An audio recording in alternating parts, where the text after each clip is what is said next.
First and foremost, I want to say Kalalal, Yahweh Bashem Yoshai, Bashem Karkodash. Double honors to the elders and apostles of Grey Stone. Salutations to all the brothers pushing this work in all sincerity and in truth. The face that you're looking at on the screen right now is Goerge Stinney Jr. Right?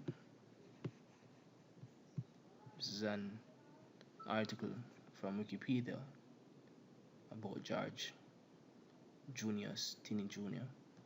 Born October 21st, 1929 and died on June 16, 1944.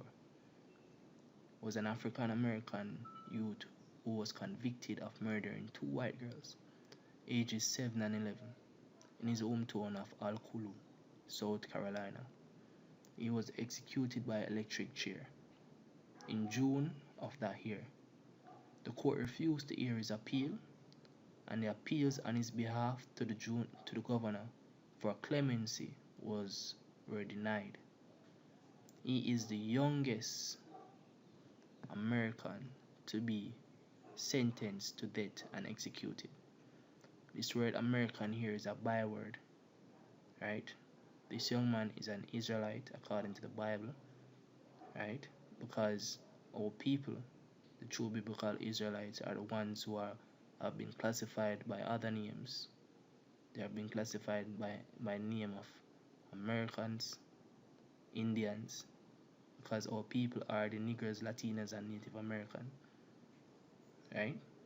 Native American Indians. Those people are the true biblical Israelites. Those people are the ones who are exposed to such level of injustice, right? Continue to say, so this is supposed to read, he is the youngest Israelite to be sentenced to death and executed. A re-examination of the Stinney case began in 2004. And several individuals on Northeastern University School of Law sought a judicial review. His conviction was overturned in 2014, 70 years after he was executed, when a court ruled that he had not received a fair trial. Let's go.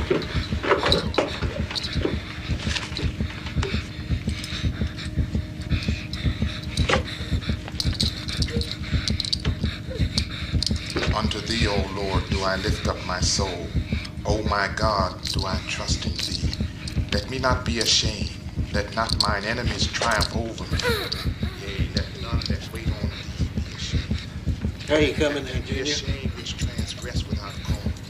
Show How me long thy before? ways, O Lord. Show me thy paths. Lead me in thy Son, truth and teach me. For thou you're art going to be the seeing God some things that may not set too well. do I wait all When we get home, I got enough of that peach brandy for both of us. According to thy mercy, remember thou me for thy goodness' sake, O Lord.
This'll only last a moment.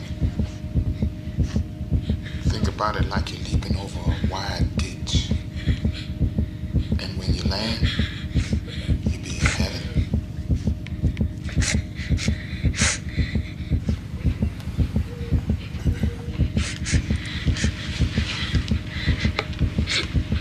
Junior? I'll be jumping over a big ditch. Heaven's on the other side.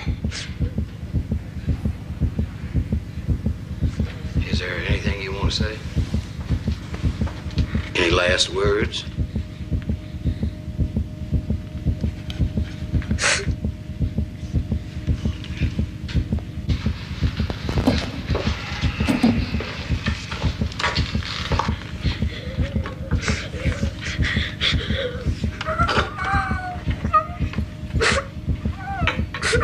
Go to a video to further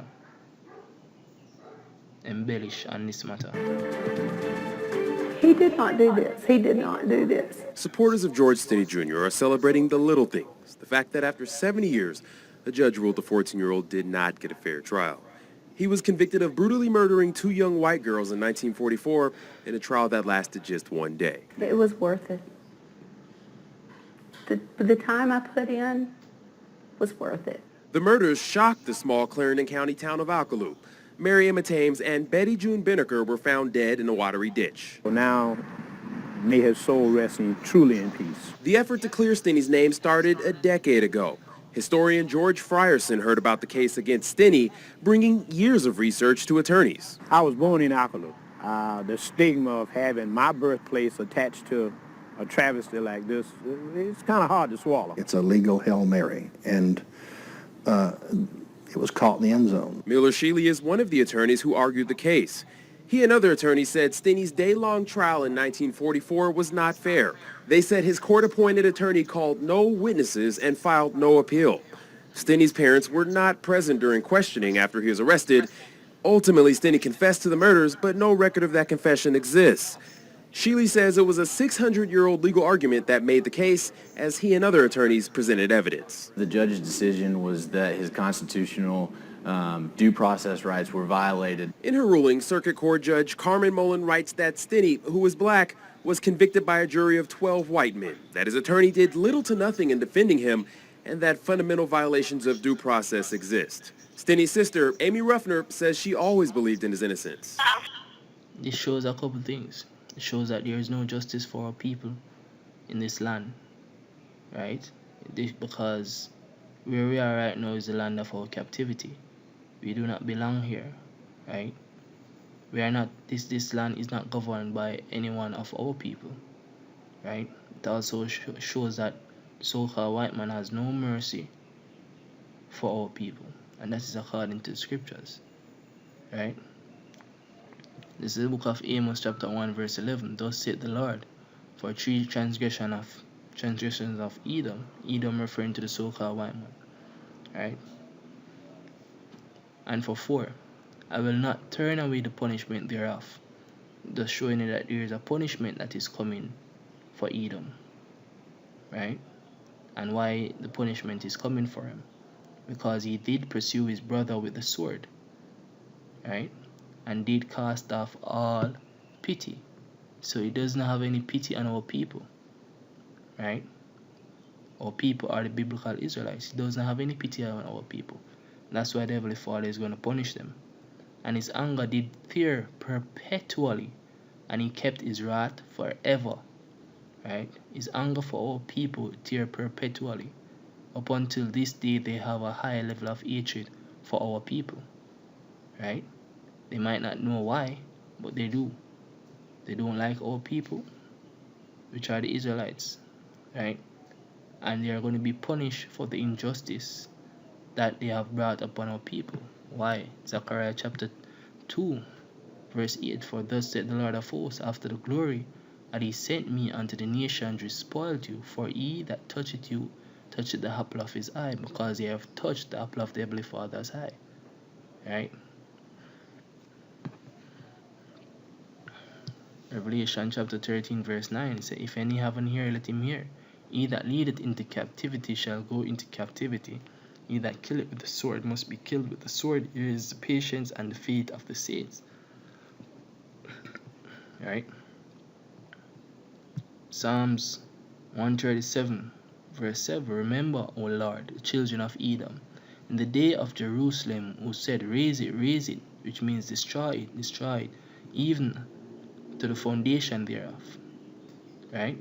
So they have professed evil against our people, and they must be punished for the level of atrocities that they have brought up upon our people, to the manner that they have spoiled us. We don't even know who we are, right? Isaiah 33 verse 1, woe to thee that spoilest, and thou was not spoiled, and dealest treacherously, and they dealt not treacherously with thee. When thou shalt cease to spoil, thou shalt be spoiled, and when thou shalt make an end to do treacherously, they shall deal treacherously with thee. So the punishment is coming, and no one can turn it back because of what he has done.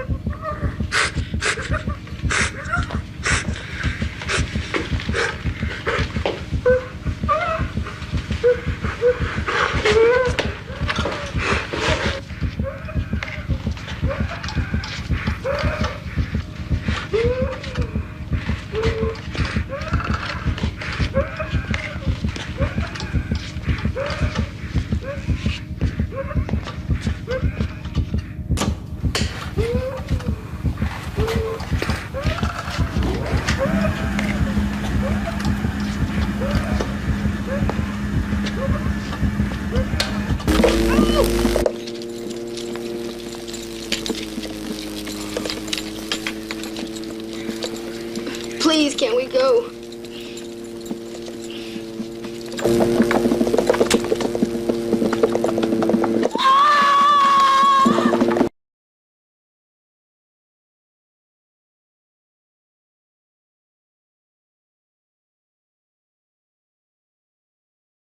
Done, and this is just a slight example. The case of Goerge Stinney is a slight example of what took place among the atrocities that the so-called white man has committed against the biblical Israelites.